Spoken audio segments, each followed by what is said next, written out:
मन की प्रसन्नता बहुत बड़ा तप है। हर समय मन को प्रसन्न रखना बहुत बड़ी साधना है, बहुत बड़ा लाभ है, जिसका हर समय मन प्रसन्न रहता है। जानते हो किसका मन प्रसन्न रहता है? जिसका मन प्रभु से अपनापन कर लिया है। मन को सदैव प्रसन्न रखना है तो भगवत संबंध से ही मन प्रसन्न रह सकता है। यह मन चंचल क्यों रहता है, अशांत क्यों रहता है? ये जितना विषयों का चिंतन करेगा, जितना नाशवान परिवर्तनशील वस्तु व्यक्ति स्थान का संबंध स्वीकार करेगा, उतना ही जलेगा, उतना ही अशांत रहेगा, उतना ही चंचल रहेगा। त्यागात शांति अनंतरम, जितना ये सब वस्तु व्यक्ति स्थान का राग त्याग करेगा, उतना ही शांत हो जाएगा, उतना ही आनंदित हो जाएगा, उतना ही प्रसन्न हो जाएगा। मना प्रसादः, यदि आप मन को प्रसन्न करना चाहते हैं तो किसी भी व्यक्ति वस्तु स्थान का इसे संबंध न रख ले पावे, ये सावधानी रखना। और होता क्या है, बोले चलो मनोरंजन करते हैं, कहां? किसी व्यक्ति में, किसी वस्तु में, किसी स्थान में, किसी द्रव्य में। होता क्या है, मनोरंजन होता नहीं, एक नई जलन, एक नई चिंता, एक नई कामना, एक नई वासना, एक नया फसाव। चले थे आनंद लेने और फंस गए। हमारा मन प्रसाद, मन प्रसन्न कब होगा? बहुत ध्यान की बात है। भगवान कह रहे त्यागात शांति अनंतरम, यदि आप शांति देना चाहते हो अपने मन को, आनंद देना चाहते हो, प्रसन्नता पाना चाहते हो, तो आप वस्तु व्यक्ति स्थान के संबंध से रहित कर दो अपने मन को। एकमात्र प्रभु के चरणारविंद में आप अपने मन को लगा दो, फिर आप देखें आपका मन सदैव प्रसन्न रहेगा। क्योंकि प्रभु अविनाशी है, वस्तु व्यक्ति स्थान परिवर्तनशील है। वो एक रस प्रसन्न रह ही नहीं सकता जिसका वस्तु व्यक्ति स्थान से संबंध है, नहीं रह सकता, क्योंकि वो एक रस नहीं है, तो मन कैसे एक रस होगा? वो विनाशी है, परिवर्तनशील है, मूल में दुख है, केवल ऊपर से सुखद दिखाई दे रहा है। मन में अशांति, दुख, क्लेश, बंधन का कारण है किसी वस्तु व्यक्ति स्थान से अपनापन कर लेना। सूक्ष्मता से देख लीजिए, अभी हम यही फंसे हैं, चाहे हम ज्ञानी भगत हो, चाहे प्रेमी भगत हो, अभी केवल मन के भगत हैं, मन को अभी भक्ति के मार्ग में नहीं खड़ा कर पाए। किसी भी वस्तु व्यक्ति स्थान से राग न रह जाना, यह वैरागी का लक्षण है। समस्त वस्तु व्यक्ति स्थान में एकमात्र सच्चिदानंद आराध्य देव को देखना, यह अनुरागी का लक्षण है।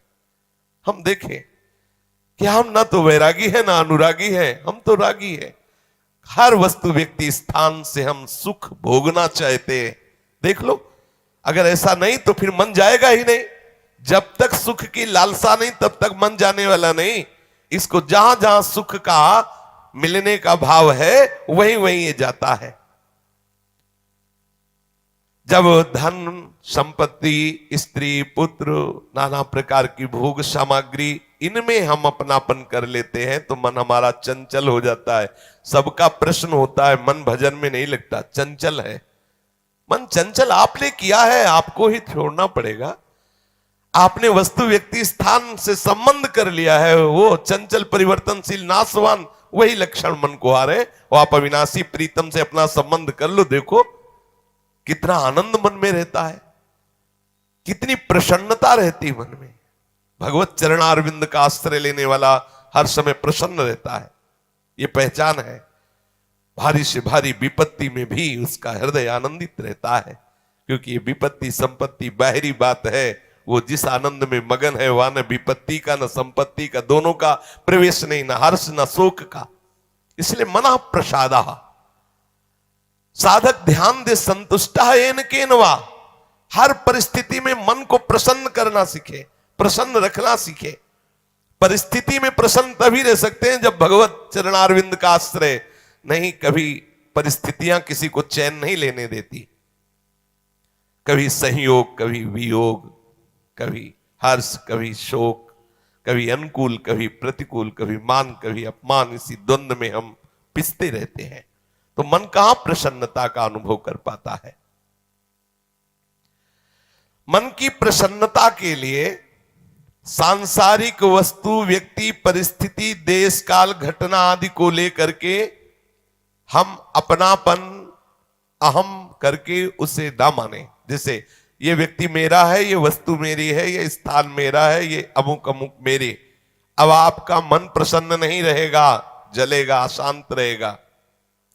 अपने स्वार्थ या अभिमान को लेकर किसी का पक्षपात न करना। यदि आप अपने मन को प्रसन्न रखना चाहते हैं तो अपने स्वार्थ की पूर्ति के लिए या अभिमान की पूर्ति के लिए किसी का पक्ष न लेना। किसी का मंगल करने के लिए, किसी को आनंद प्रदान करने के लिए हम भले सलाह दे दें, लेकिन अपना अहंकार पोषण करने के लिए, अपने स्वार्थ की पूर्ति के लिए हम पक्षपात न लें। नहीं, हमारा मन प्रसन्न नहीं रह पाएगा। मन को सदा दया भाव से युक्त रखे, क्षमा भाव से युक्त रखे। दूसरों को कैसे हम सुख पहुंचावें, ऐसे मननशील बने। सदैव सुख देवे को चाव चित, सब सोहित निष्काम। सबको सुख पहुंचाऊं लेकिन किसी से सुख पाने की लालसा ना हो, मन प्रसन्न रहने लगेगा। मन में जब दूसरों के हित की भावना होती है तो प्रसन्नता का प्रादुर्भाव होता है। और सदैव मन को प्रसन्न रखने के लिए थोड़ा भोजन पाना सीखें, कम बोलना सीखें, कम सोना सीखें और सदैव भगवान नाम जपना सीखें। अखंड प्रसन्नता आ जाएगी। मानते हैं प्रारब्ध के अनुसार शरीर रोगी हो सकता है, परिस्थिति प्रतिकूल आ गई, संसार ने तुम्हारा त्याग कर दिया, लोग निंदा करते हैं, लेकिन आप प्रसन्न रहेंगे क्योंकि आपने बहुत बड़े करुणा निधान आनंद समुद्र प्रभु का आश्रय ले लिया है। उस आश्रय में जो बाधक भाव है उनका त्याग कर दीजिए। अधिक भोजन करने वाला कभी प्रसन्न नहीं रह सकता। और बड़ी विचित्र ये जिह्वा है, ऊब गए भगवान। रोज इसे पवाओ लेकिन रोज नए नए पदार्थ, पेट बढ़ता चला जा रहा है, मांस पेशियां बढ़ती चली जा रही, कब्ज बढ़ती चली जा रही है और जिह्वा खाते खाते बूढ़ी होने जा रही, फिर भी और खाओ और खाओ।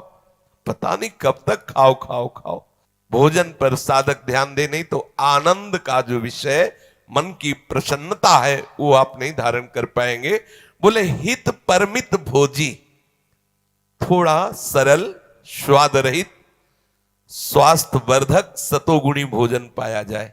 स्वाद रहित भोजन बहुत आवश्यक है भजन मार्ग में, बहुत आवश्यक। ये अधिक मीठा, चटपटा, खट्टा, ये वो सब कामोत्तेजना पैदा करता है, कब्ज बनाता है, मन को चंचल करता है। कई तरह के भयानक ऐसे दोष जो हमारी साधना में हानिकारक है। पक्का समझ लीजिए, ये अनुभूत बात कहते हैं। भोजन जितना सरस होगा भजन उतने चौपट होगा। पक्का समझ लो।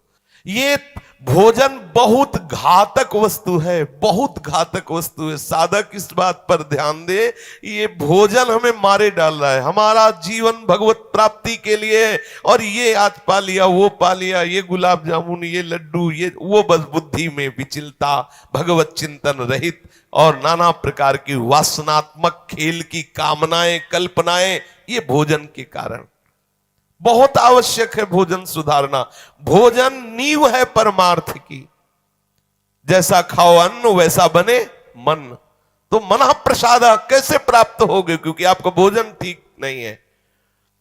बहुत सावधान, बहुत सात्विक और नियमित परमित भोजन हमें मन प्रसादा स्थिति में निश्चित प्रतिष्ठित कर देगा।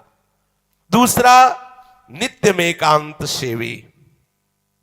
उपासक को चाहिए कि कम लोगों से मिलने का स्वभाव बनाए। सत्संग सुना या गुरुजनों के पास बैठकर जो प्रश्न उत्तर हुए, बस चुपचाप एकांतवास करने का अभ्यास होना चाहिए। हर समय हम किसी से बात करते रहे, हर समय हम किसी से मिले रहे, हर समय कोई हमारे समीप रहे, तो हमारी अंतर्मुखता नहीं हो। भले वो हमसे बात न करे लेकिन हमारी अंतर्मुख वृत्ति में वो बाधक हो जाएगा। इसलिए साधक को चाहिए कि एकांत सेवी बनने का स्वभाव बनाए, ज्यादा किसी से बात नहीं कर। वैसे बात करने का नियम तभी रखना चाहिए जब कोई आपसे प्रश्न करे और प्रश्न का उत्तर आवश्यक है देना, उत्तर देने से उसका मंगल होगा तो ही बात करें, नहीं ना करें। बहुत कम जीवन है हमारा, बहुत कम समय है। हम अगर व्यवहार प्रपंच की सत्ता को सत्य मानकर केवल यही हमारा कर्तव्य है, यही ऐसा व्यवहार का निर्वाह करना, तो हम भगवत साक्षात्कार कब करेंगे? कब हमारे हृदय में वो अखंड प्रसन्नता, कब हमारे हृदय में वो अखंड विकलता भगवत साक्षात्कार की होगी? और बोले वाणी से हितकर मृदु वचन बोले, एकांत सेवन करे और नींद भी एक नियमानुसार करे। स्वल्प निद्रा विहारा, स्वल्प सोने का समय बनाए। 24 घंटे में 5 घंटे बहुत है शयन करना, बहुत है, मतलब बहुत हो गया 5 घंटे। 6 घंटे तो उनको जो बहुत शारीरिक श्रम करते हैं, 7 घंटे मतलब खत्म। अब इसके आगे साधक शब्द नहीं लगेगा। 6 घंटे तक तो मतलब बहुत हो गया कि बहुत श्रम करता है, इसलिए ठीक है। 7 घंटे मतलब प्रमाद स्थिति आ गई, 7 के बाद तो प्रणाम है, फिर तो कोई बात ही नहीं है। अब आप देख लो किस श्रेणी में आप हैं। उत्तम साधक 4 घंटे में हो जाता है, ठीक है। 5 घंटे, 5 घंटे पर्याप्त है। और जिनको बहुत शारीरिक श्रम होता है वो 6 घंटे, और कुछ तो ऐसे होते हैं कि हर घंटे में झपकी, हर घंटे में आनंद। हाँ, समाधि भाव को, निद्रा समाधि स्थिति, व्यास भरोसे कुंवर के सोत पाव प्रसाद। सत्संग हो रहा है, थोड़ी ढिलाई हुई, बस गए, समाधि में गए बिल्कुल। हाँ, मक्खी भन बनाए चाहे मच्छर बल बनाए चाहे महात्मा भल बनाए, कोई फर्क नहीं पड़ता। अपने निद्रा समाधि स्थिति, आओ समाधि भीतर। स्वामी हरदास जी कहते, मनी उतना डुलाओ, आओ समाधि। आ गए तो थोड़ा सावधान करे। स्वल्प निद्रा विहारा, और घूमने फिरने का भी एक नियम होना चाहिए। आपकी दिनचर्या एक नियमित होनी चाहिए।